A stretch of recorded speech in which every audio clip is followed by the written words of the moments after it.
Hello and welcome to 5 Minute Math. Today we are looking at the TEKS tool strip diagram. We are working with part-whole relationships with a problem related to TEKS 4.5a, and we will solve it in 5 minutes or less. If you haven't done so already, please go ahead and take a moment to pause the video, work this problem out on your own, unpause it, and we will look at our answers together. So we've got a school store ordering some pencils, and we need to find the number of pencils left in the store. So let's go ahead and label our word problem. So the school store ordered 15 boxes of pencils. So this box has, each box has 12 pencils, and then we're selling some pencils.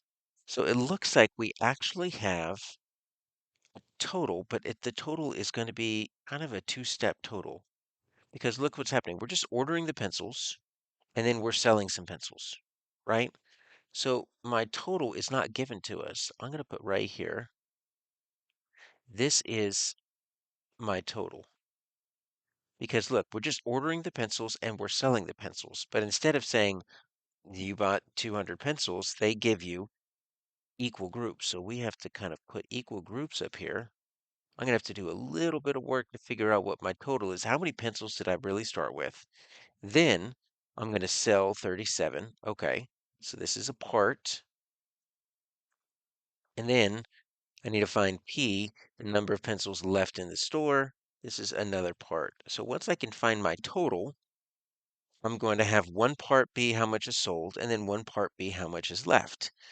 The question is going to be how much is that total. So if I wanted to, I could draw a strip diagram like this, and we really could just draw, 15 different lines across the top, and then have each line contain 12. But that would kind of be a little bit strange because typically your total is all one piece, right? So let's go ahead and just say we would do 15 times 12. All right, so that's going to be my total. I'm going to put that within my total box because it spans the length.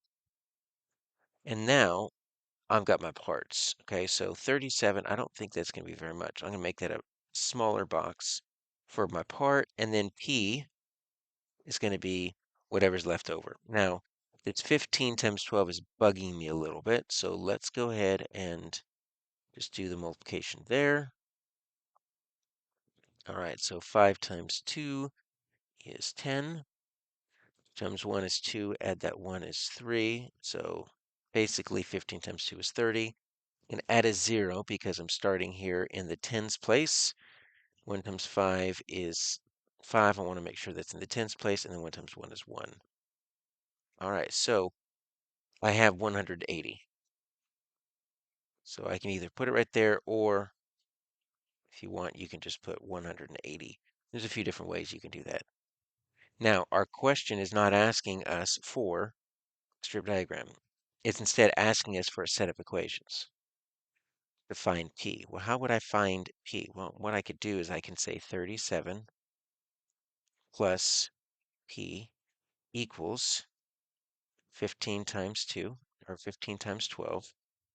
But if I wanted to figure out what that P is, what I do is I would take my total, and I would take my 180, and then I just subtract my 37, right?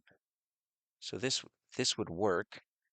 I don't know what that 180 is to begin with. Remember, I had to figure out that 15 times 12. So really, it looks like it's two steps. I need to go ahead and figure out what that 15 times 12 is, and then I need to subtract that 37. So let's find the set of equations that does that. So look at A. We're going to do 15 times 12. That's going to give us 180. And then we take that 180 and then we subtract the 37. This looks like that matches what we just did. This adds 15 plus 37 to get us 52. We don't need that. This adds 15 plus 12. Nope, we need to multiply them. And then look, we did 37 minus 15. No, so our answer here is A.